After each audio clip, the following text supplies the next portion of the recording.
Welcome to Influential Entrepreneurs, bringing you interviews with elite business leaders and experts, sharing tips and strategies for elevating your business to the next level. Here's your host, Mike Saunders. Hello and welcome to this episode of Influential Entrepreneurs. This is Mike Saunders, the Authority Positioning Coach. Today we have with us Brooke Lively, who's the founder and CEO of CathCap. Brooke, welcome to the program. Thanks for having me, Mike. Hey, you are welcome. I'm looking forward to hearing what you do and how you do it, but get us started first with a little bit of your story and background and how did you get into the industry? Oh, wow. I don't know. I think like everything, it was kind of an accident. How many of your interviewees say that? You know, it's common, and I find that really intriguing because it's like when people say that, that means that something happened, they noticed it, they were aware of it, and then they pivoted or then they, amplified or optimized that, and I find that really cool. Yeah, and I think that's really common among entrepreneurs. So I was working for a family business. We hired somebody to help with sales and marketing that worked exclusively in our industry. And, I was in an industry that didn't really run like a business.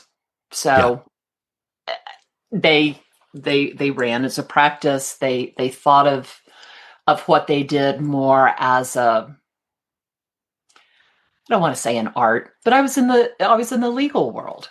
And so it was all about the work and not about the business itself. And this guy's clients started coming to me and saying, "Can you do for us what you do for your family's firm?" And that was when I realized that people who start their own businesses start it because they have a passion for a product or a service. They don't start it because they have a passion for owning a business. For getting in the weeds and doing all the things and all of the roll up your sleeve and let's get into the numbers in the QuickBooks or the whatever the case is. They don't do it because, ooh, I love finance. Yep. Let's go start a company. And so I started CathCap, which is a fractional CFO company. And I did it also because if you think about the American economy, the backbone of the American economy is the small business. It's something like 80% of the jobs are from small businesses. Who gets the really good strategic financial advice on how to run their company? Is it the people employing 80% of Americans? No. Yeah. It's Texaco and Walmart and Apple. That's who's getting all of these great financial strategic minds. But it sounds to me like there's a big gap between that high end, whoever the big consulting, Deloitte and Touche or whoever these days are the big dogs with all this high end consulting advice. And then the mom and pop shop that go, I need that advice, but they can afford all of the money that it would take to hire that. They're like, wait a minute, you're $1,500 an hour with a $10,000 minimum? Yeah. Yeah, that's not going to happen. I guess I'll keep doing what I'm doing. Yeah. Right. I guess I'll keep figuring it out on my own. And so that's why I started CathCap, was to help those entrepreneurs that are passionate about their product or their service, to give them that strategic advice to grow and scale profitably. Because, and Mike, I'm going to totally botch this, but what is it? Is it 5% of American businesses make it to $1 million in revenue a year? You hear stats like that. I don't know that stat, but it's like a large percent never make it past year 5. A large percent never make X in revenue. It's that kind of thing. And I think it stems down to what you mentioned before. Hey, I'm passionate about whatever. I'm going to start a business doing that. And then they start doing a thing or two, and then they get in over their head, and they just wanted to do the fun stuff. They didn't realize you had to hire, fire, manage, and do the books as well. Yeah. So, like you said, so 50% of businesses fail within the first 5 years. Um, and, you know, to hit $1 million, yeah. Forbes says it's 5%. So let's give those people the tools they need to be the success story, to be the 50% that makes it to year 6, to be the 5% that's over $1 million in revenue. Huge. Yeah. Well, let's start. Where do you start? Because I guess that's what I would say is I think a lot of times businesses go, it makes me think of this, like the frog in the water scenario. You turn it up a little bit and it's fine. Turn it up a little bit more. So the business owner's like, okay, it's getting a little busier. Oh, it's getting a little harder. And about the time they realize that it's boiling, it's too late. So why does every growing business need a CFO before they think they do? Well, so first I want to discuss the different financial people in your world. There are 2 that should be hired. There's one, well, let me back up.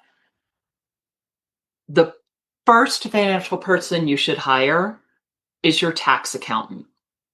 Mm-hmm. You got to have him or her. Their job is to keep you out of trouble with the IRS. What they were taught in school, what has been reinforced in every continuing education class they take, and they take 40 hours a year of continuing education. I feel so sorry for them. Is that their job is to maximize deductions to minimize your tax liability. So everything they're doing is working for you to pay less tax. Now, I know that most of you are like pumping your fist right now going, woohoo, that's awesome. Sometimes that's awesome. Not always. The next person you're going to need to hire is a bookkeeper. The bookkeeper's job is to make sure that they're keeping track of all the transactions, that they're making sure that all the money that comes in gets recorded, that all the money that goes out gets recorded, that bills are paid, that invoices are collected, that your people get paid, all of that. If you're thinking about a bus, the bookkeeper is sitting in the middle of the bus taking notes about everything that's going on around them. They don't see anything because all they're doing is concentrating on the notes they're taking. Then there is a controller. A lot of people hire people and they give them the title of CFO because titles are cheap. And these people come in and all they do is tell you what has happened. They sit in the back of the bus and look out the rear window and say, oh, we hit a pothole last month. And here's some numbers around that. Yeah, FYI. Yeah, but FYI, not how can we avoid it next month? Feel that? Yeah, right. We hit a pothole. And controllers are very much concerned about keeping everything in the right place, keeping your books really clean, and keeping you really close to your budget. These people are great, but they're looking out of the back of the bus. A CFO is standing in the front of the bus, looking out the front window, standing right next to you, the driver, saying, okay, I know where you want to go, and I have done all the research, and I have mapped out how we're going to get there. So I need you to go up this road another half a mile, and then we're going to take a left. And by the way, there's going to be a pothole, so I'm going to need you to drive on the other side of the street for the first 300 yards. Yeah. That's the difference. Expecting your tax accountant to give you CFO advice. And no fault of theirs, like your tax accountant is a fill in the blank. That's what they're doing. It's like it's like the old story about what the the frog and the scorpion, like, hey, give me a ride across the pond. And he goes, you're going to sting me. And he goes, no, I won't. And then he goes, okay, get on. And then halfway across, he stung me. He's like, what's up? And he goes, well, I'm a scorpion. What do you think I was going to do? So you can't get mad at that. It's just who you have on your team. And that's your point. You need someone that sees the full landscape. Right. You can't go to a dentist to get your broken arm reset. Yeah. Well, they're both doctors. Yeah, but yeah, one's for your teeth and the other one's for your bones. You got to go to the right one. So all of these people have a place in your company. Hire that tax accountant day one. Hire that bookkeeper really early, because I promise you, the bookkeeper can do in 2 hours what it is taking you 10 hours to do. And you can make more money by selling your product or service in 10 hours than they will charge you to do your books in 2. Yeah. So always do that.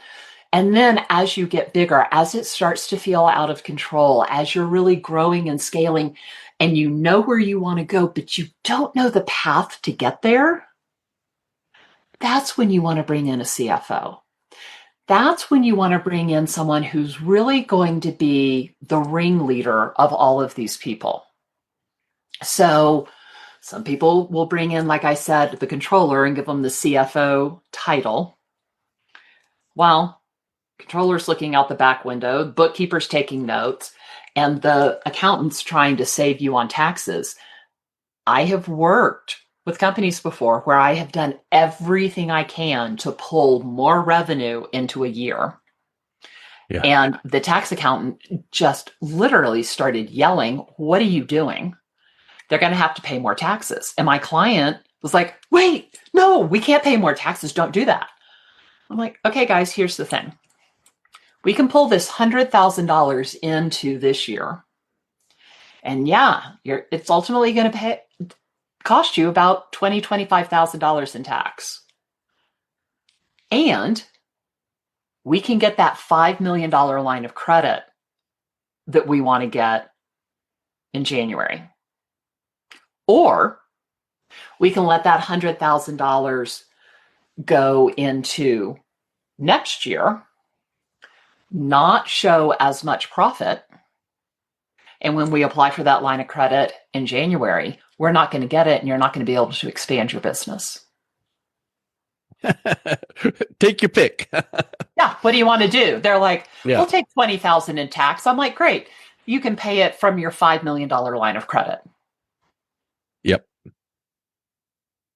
So that's what a CFO sees. A CFO takes all those different parts and puts them together into the roadmap to your destination. So how many times do you say something like that to someone and they're just shocked and amazed, like, oh my word, how I've never heard of or thought of, or, that kind of thing?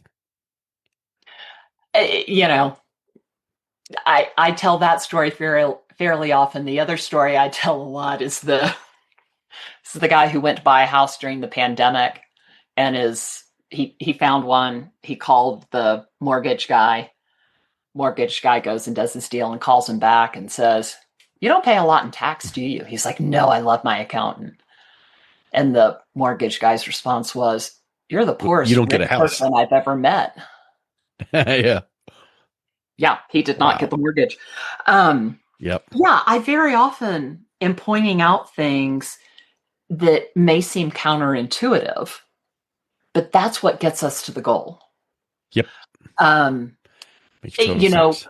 We want more clients. Okay, so you think the first thing we need to do is run a big marketing campaign.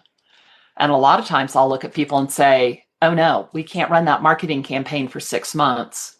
We have to hire first. Yeah. And they're like, yeah, but I can't hire until I have the clients coming in. I'm like, but if you have those clients coming in, you can't take care of them.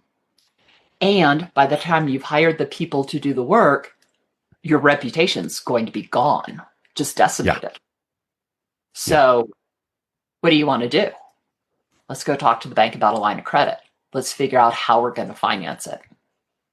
So what are some of those numbers that entrepreneurs ought to track? Because I have a feeling that when people hear QuickBooks or books or numbers, their mind goes to this big old chart of things with numbers and an Excel file and their eyes glaze over. So what are some of those numbers that you ought to really zero in on?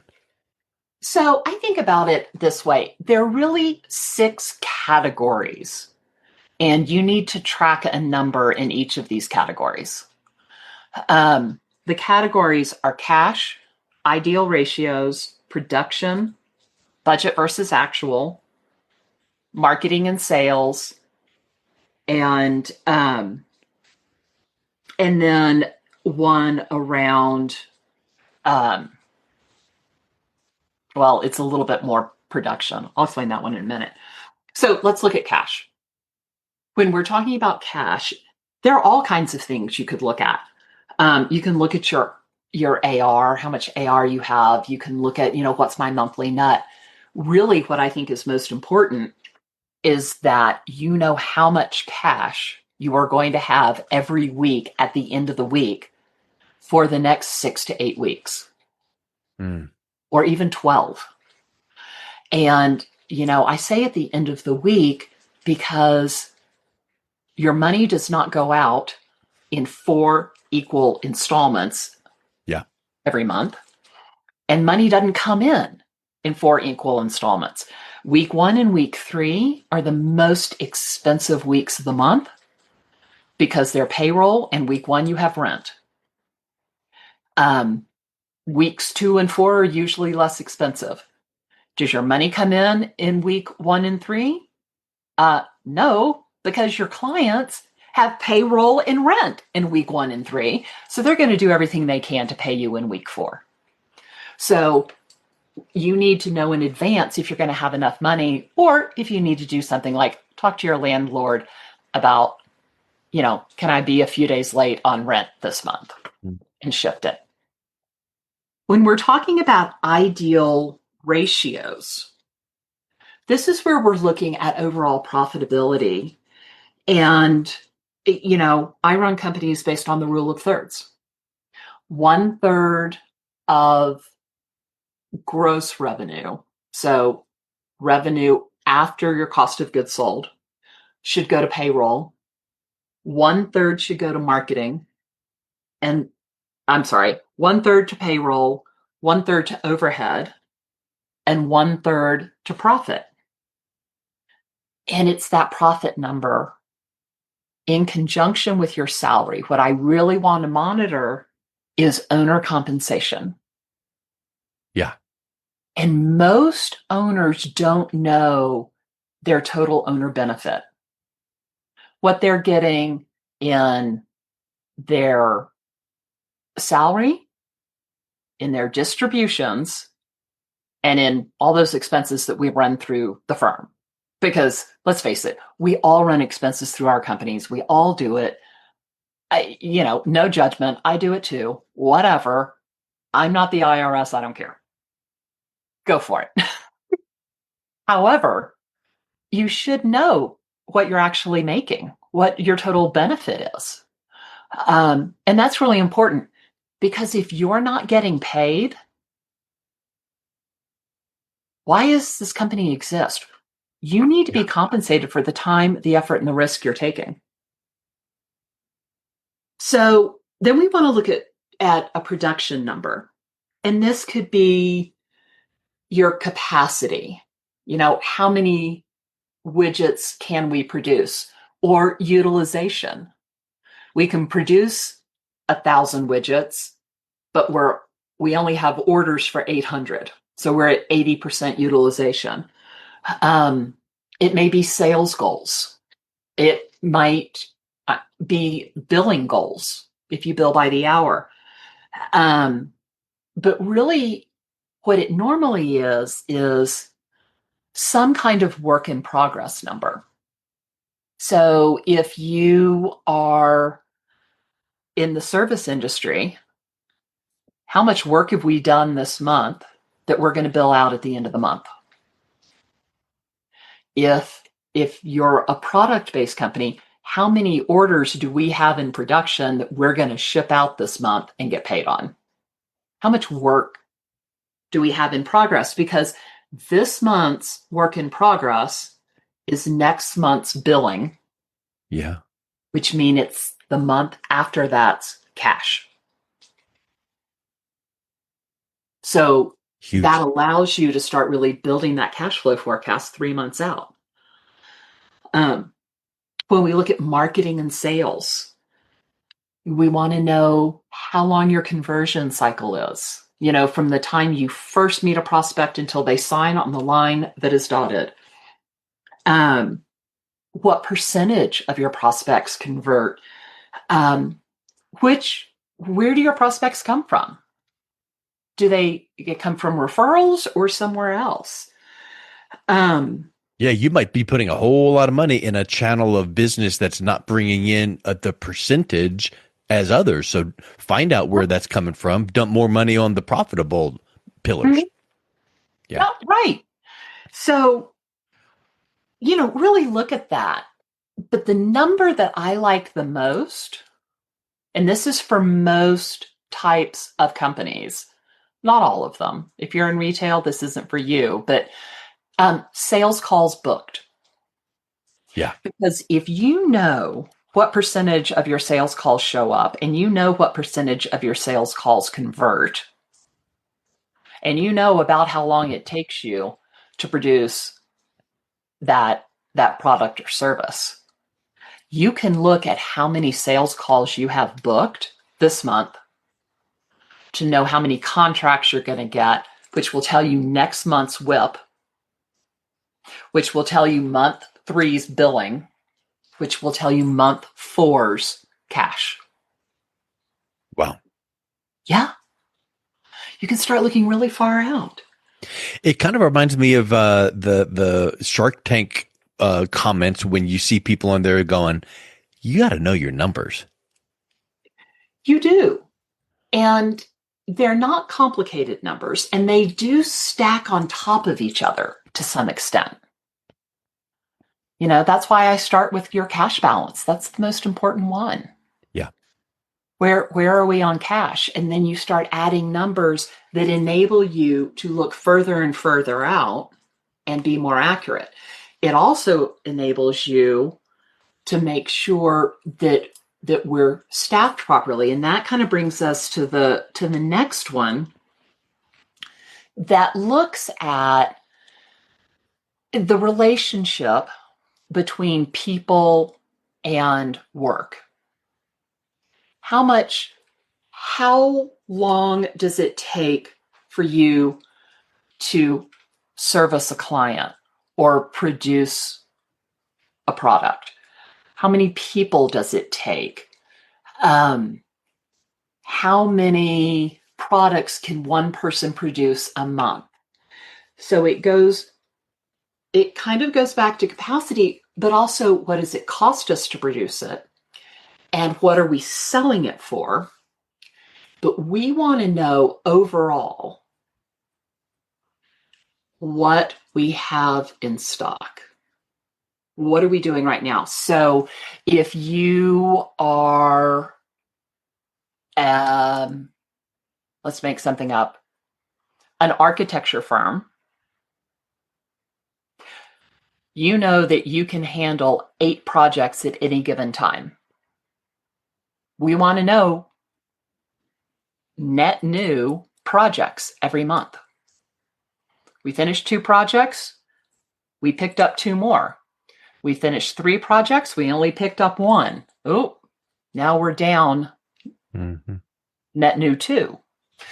So, that will tell you in the future where you're going to start to have not enough work for the people that you have, or if your net new is huge every month, you better start hiring. Yeah. And if you know those numbers, then you're not the one in the bus looking behind going, we hit a pothole. You're knowing those numbers going, we're looking ahead 6 to 8 weeks or above and being prepared.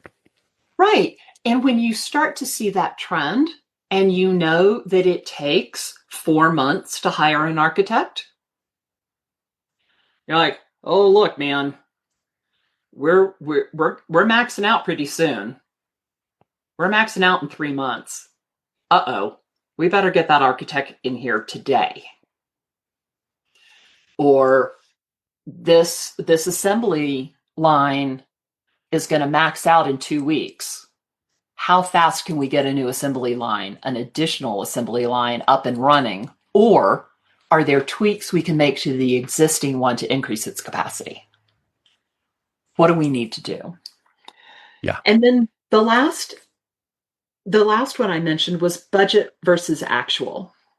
And this is really, I don't like the B word. The B word is awful. I don't like budget. Nobody wants a budget. Yeah. I mean, that's all about limiting and what you can't do and the word no. We like to say profit plan because who doesn't want more profit? And that sounds much more positive, but you want to look at your budget versus actual report that comes out of QuickBooks every month to know, did I predict correctly? And if I didn't, why not? Was it because I was too optimistic? Was it because I wasn't optimistic enough? Was I over or under? Was I over for a good reason? Was I under for a good reason? So, for instance, in a law firm, if you're a trust and estate firm and your office supplies are all of a sudden really high one month, some people might be going, uh-oh, we've got a rogue office manager stashing staples. Well, I mean, that is possible, but you may also have gotten a whole lot of new clients in, and she has ordered binders for all of their wills because you give them their wills in these beautiful leather-bound binders. So that's a good reason to be over, right? Yeah. So sure. Look at every number. Are we over or under, and is it for a good reason or a bad reason? If it's for a good reason, do everything you can to repeat that good reason. If it's for a bad reason, figure out what the root cause was and make a change. Now, you can only do a few every month. You can't fix everything at once. So pick 2 or 3 that will have the biggest impact. Yeah. But steadily fix them every month. Well, I tell you, there's about 437 other numbers we should be looking at, I'm confident of. So if someone is interested in kind of getting a little bird's eye view and peek under the hood at what you could do to potentially help them out, what's the best way that they can reach out and connect with you and learn more? The best way is actually our website, CathCap.com. You can find out more about us. You can find out about my books. A lot of what I've talked about today is in my book, Panic to Profit: How 6 Key Numbers Can Make a 6-Figure Difference in Your Business. And you can also email us or book an appointment to talk to us. Excellent. Well, thank you so much. I really appreciate you coming on, Brooke. It's been a real pleasure chatting with you. It's been great talking to you, Mike. Thank you.